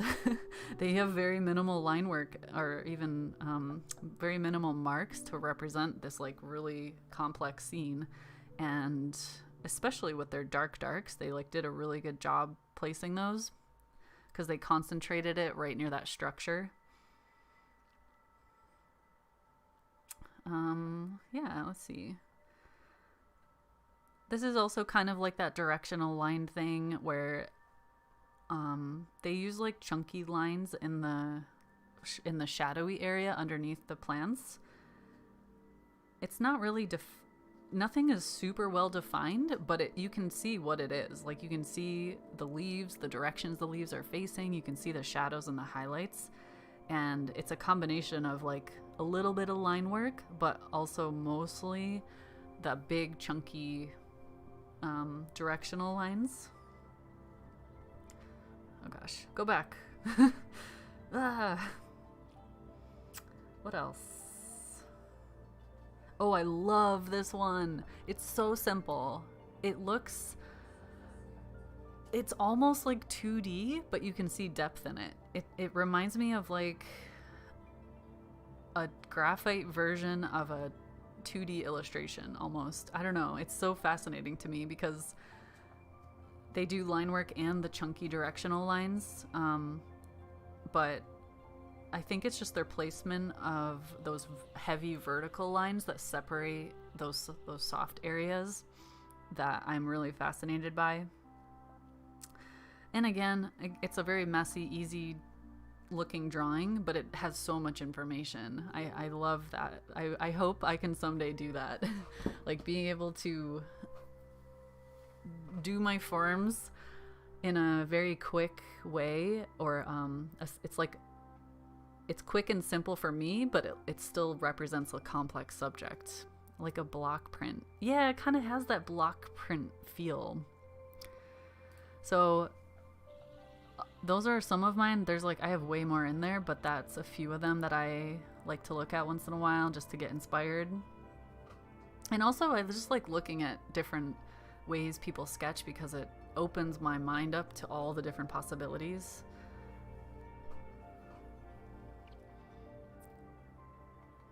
Let's see.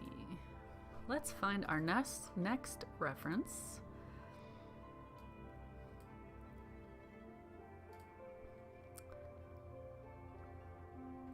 What do we're gonna do more of a foresty one this time, right? Because we're switching it up. We're going between more single elements and more foresty elements. So how about some of these look really hard. I'm like hesitant to click on them. All right, let's decide together. Do we want number 1? I'll show them to you bigger so you get an idea. Do we want number 1, this one? Do we want number 2, this one?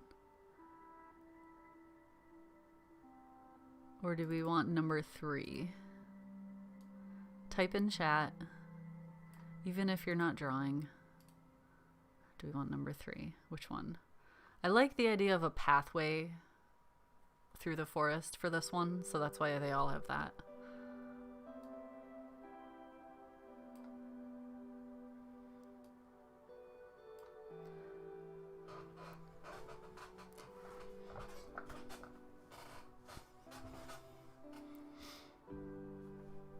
Hey, cars.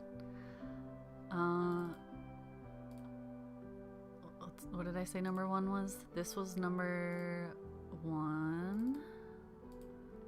This was number 2. Oh, 3 of you say 2, so we're gonna do 2. All right. Oh my. Oh my. This is intense. All right. All right, you asked for it.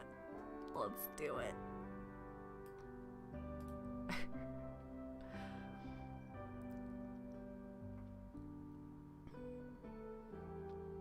The 3 is interesting for the light. Yeah, I like all of them for their own reasons. This one is definitely a good one, though. They're all good. So let's sharpen our pencils.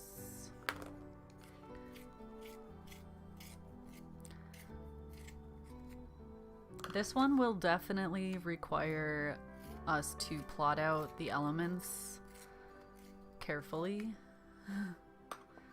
And then I think this strategy, my strategy for this one I'll change it up a little because why not? I'm going to go in with my darkest darks first, just to know that I got them in there. Because to me, one of the interesting things about it is that contrast between the bright light falling on the path, kind of like falling through the leaves, and those dark, sinuous branches kind of reaching out. So I think in this one, I'm going to focus more on those dark darks and the bright light. Maybe I'll just stick with my 9B. How's that? We'll go full, what do they say? Fully leaded? It's a car thing. Fully leaded, straight out of the gate. And more car terms. One would be good to work on negative space. Yeah, that one would be good because of those long shadows coming across the path.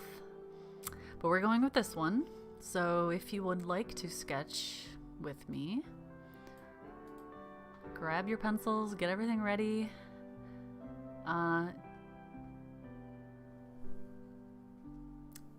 Jilzy Bean, are you joining us now for the sketch? Actually, I'm going to finish my coffee because it's kind of getting room temperature now. Not as good. All right, let me make sure my... Wow, this... I might need to make the photo a little bit smaller. And honestly, when I look at a photo that's smaller, I think it's easier to draw from because the detail is minimized, you know? It's like you only see the important stuff when it's smaller. You are? Okay, cool. We're gonna start. So I'm gonna start the timer. Start your engines. Ready, go. Okay, let's get our... It's kind of a more panoramic style layout. A little skinnier.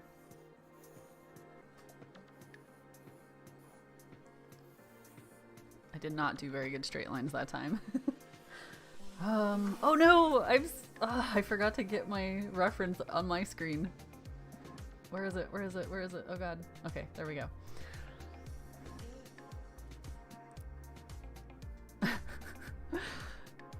So, plotting it out. Water over here. We have the pathway kind of winding that way, and we have the tree coming up. I'm gonna lower the tree till about here, like the base of the tree is gonna be about there. And have some of these main branch. I'll plot in the main trunks first, and then we'll go with the crazy branches coming off the edge. Sorry, let's zoom in a little.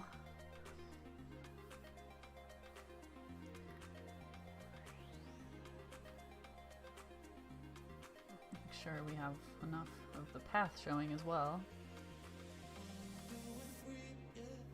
Because then I think that'll give us enough space for the top. Because like basically this whole area is branch leaning down over the pathway.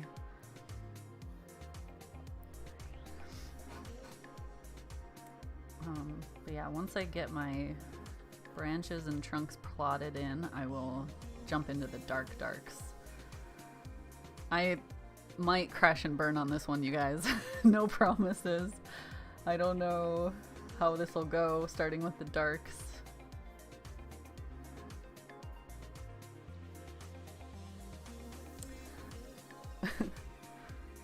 I'm almost like nervous.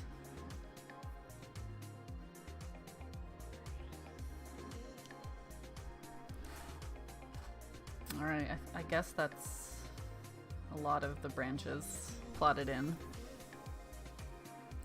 I mean, there's a few like trees back here in the distance as well. There's a bush kind of covering that area, but again, those branches are going to be more important in the foreground, so. If I squint at the photo. You can see the bright light on the path. There's a few bright spots on the tree. There's a few bright spots coming through the leaves up here. And then the water's pretty bright and reflective, but I'm gonna do horizontal lines for that to differentiate it. All right, let's just go for it.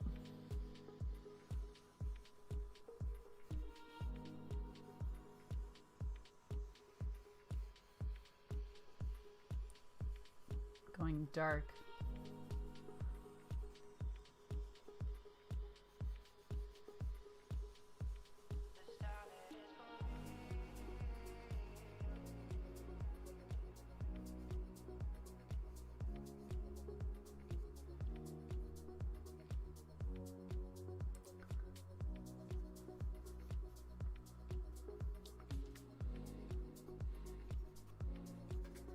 Sometimes you just have to trust your idea and hope that, well, you trust it and you hope that it'll come through in the end.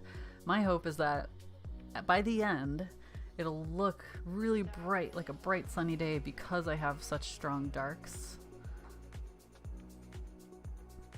I mean, I'll have some middle tones in there too, but like really punching these darks from the first, that's my goal. Obviously, I'm also using quite simplified lines.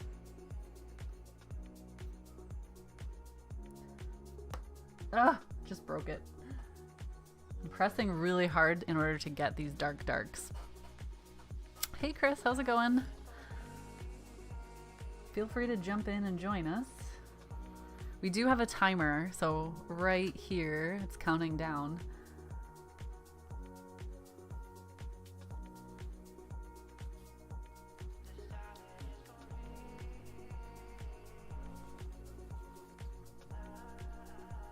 I'm sticking with just a 9B pencil this time too, so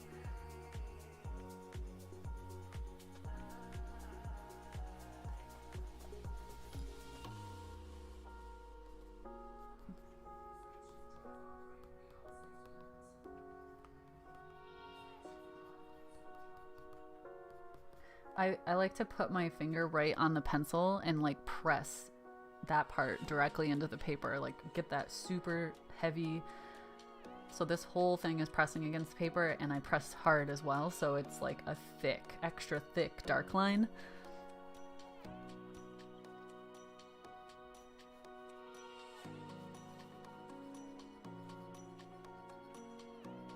Okay, there's a lot of branches going on up here, so I'm not gonna go too crazy with it, but I am gonna try to emphasize this,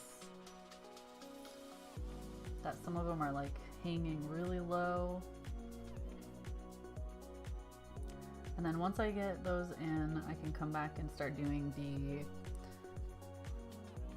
mid-tones, I guess.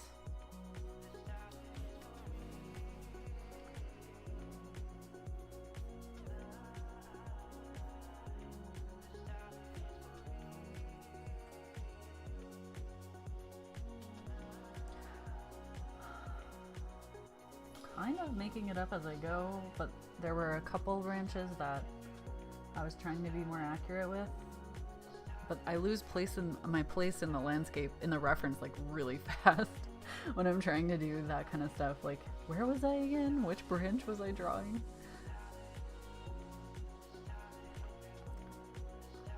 But, you know, as long as you capture the... No one's gonna go to this spot and be like, hey, you forgot that branch right there. And if you do, then you are not invited to dinner. Okay, I got my really darks in. I'll probably add more later, but for now, I'm gonna start moving on to the mid-tones.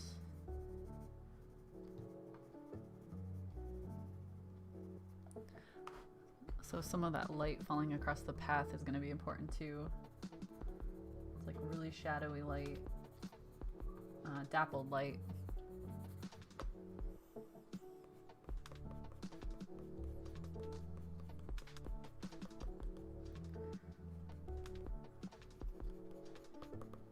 to sharpen my pencil again. Ooh. Hey, Lisanne.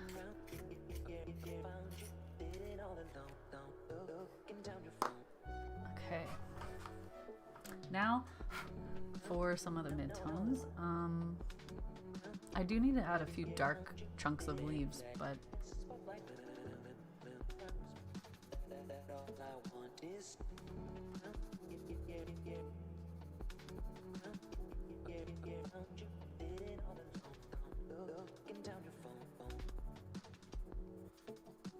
I'm gonna go with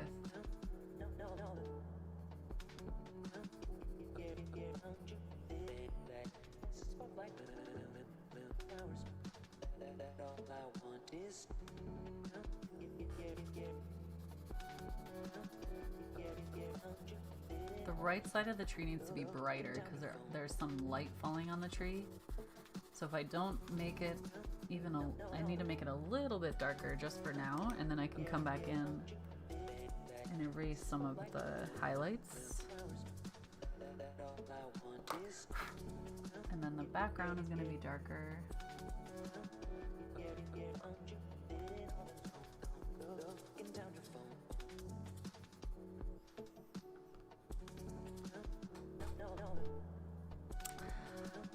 Yeah, doing pretty well. Just checked your story. Yeah, when did we start? We started a while ago. I have my timer on my phone going. Oh my god, I never started it. What time is it? It's almost 3. Wait. Okay, we're good. We're good. Wait, that means we've been streaming for 2 hours. I started at 1, right? No, I started at 1. Today's stream is only supposed to be about 2 hours, so this might be our last one, guys. But I'm streaming Friday this month, every Friday. So if you want to come hang out again, mark your calendars. Next week, what is the theme? Does anyone remember? I should know this since I made the freaking prompt list.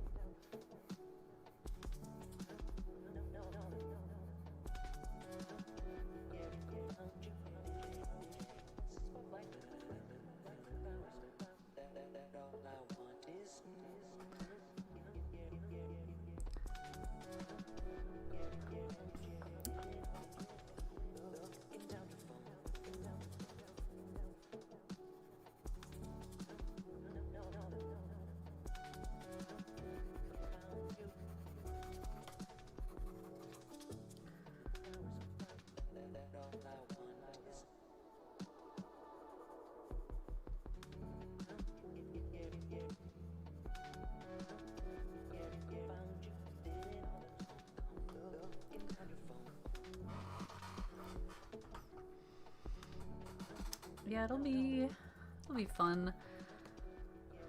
Now that I know kind of how these streams are gonna go, I'm really excited for the rest of the month because honestly, I didn't know if you guys would be into this. Like just watching me sketch and fumbling over my words, trying to figure out how to explain what I'm doing.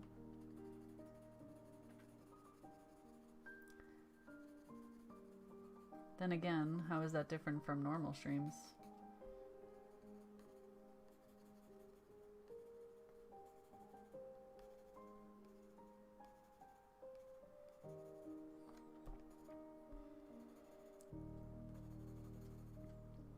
Wow, it's kind of crazy how just changing one thing in my strategy is making this really hard.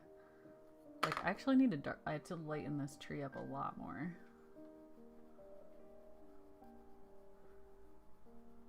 It's so hard to erase 9B pencil. Next week is beaches and coasts. Oh my god, I'm so excited for that.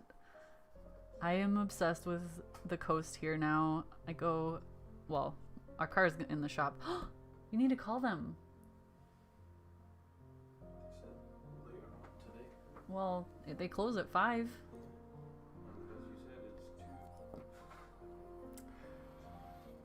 soon as the car is not in the shop, I really want to go back to the coast. The Stedler Lumograph Black Pencil. That's yeah, if your pencil can go dark, it is really helpful to capture like the full range of values. Otherwise you have to be just really careful in your placement. Like I have totally messed up my values. Let's lighten this grass a little bit.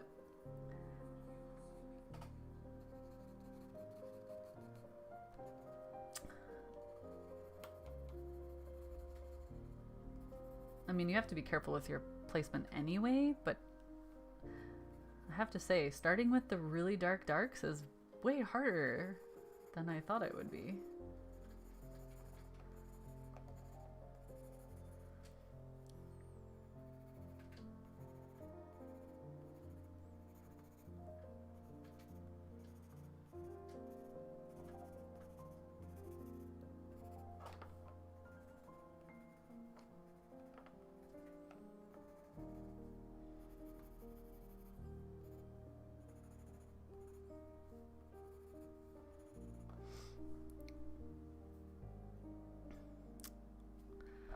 Any other mediums like paint? With sketch timber, or what do you mean? Like, ever?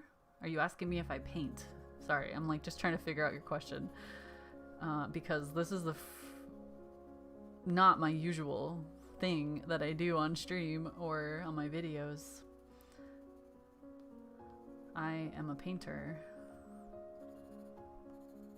I mean, I draw all the time as well, but I don't do it on stream very much.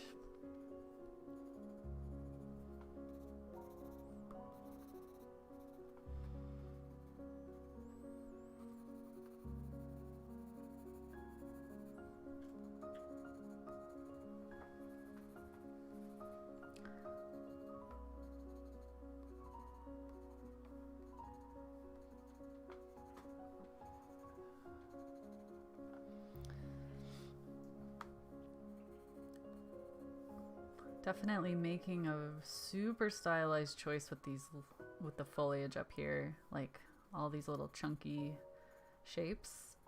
But my hope is that it'll kind of look like there's lots of space for the light to peek through. Just wondering what else you do. Oh, okay. Oh, is it your first time here? I paint with watercolor and gouache and oil paint, mostly. I used to do acrylic, like that's how I started painting way back in the day.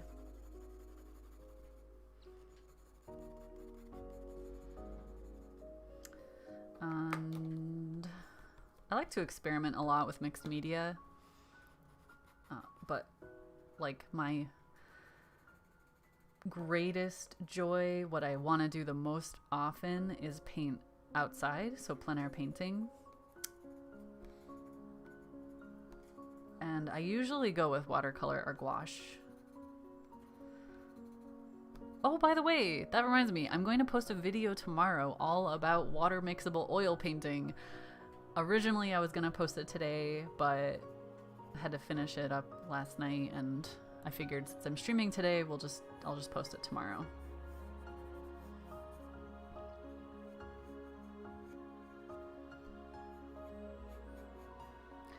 And I'll post it tomorrow morning, so you have the whole weekend to watch it if you want to.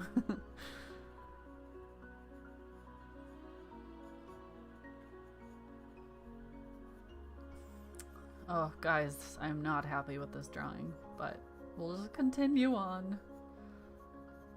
We'll just go. There's like some tree clusters back here.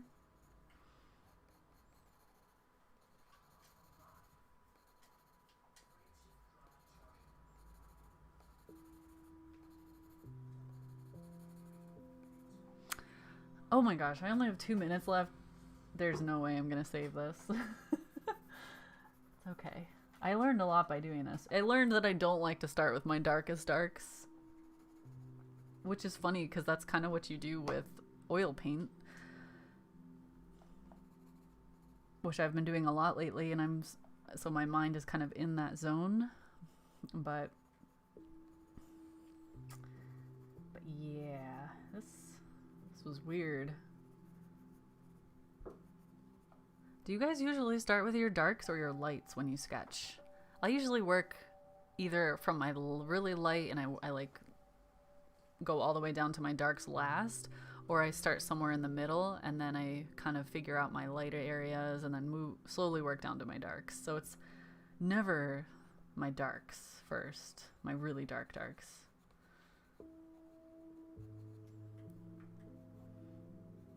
But now I'm curious if that's like, if other people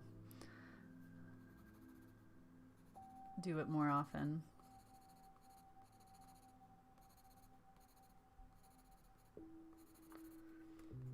I mean, it's okay. You can't win them all. As long as you're learning something along the way, I guess that's what matters, right?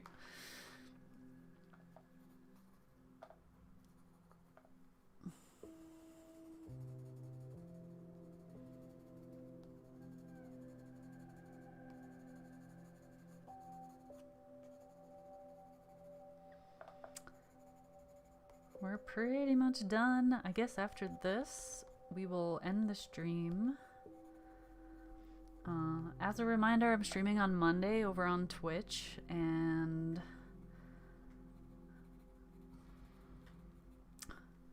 well, Wolfie and I are gonna do a gaming stream tomorrow night on his stream. But Monday I'll do an art stream on Twitch, and then again I'll be back here next Friday, and we'll be drawing coastal scenes. You start with darks? Oh. Start with darks and build towards the light. Middle, and you just figure it out. Interesting. Oh, that's the end. At least I didn't rage quit that one. It's okay.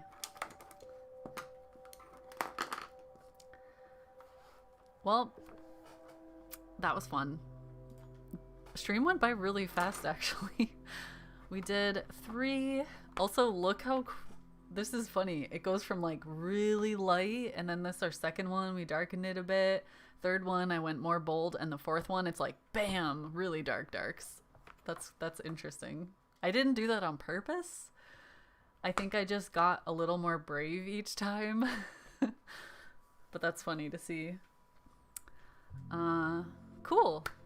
Well, thank you guys for joining me. Hope you had fun.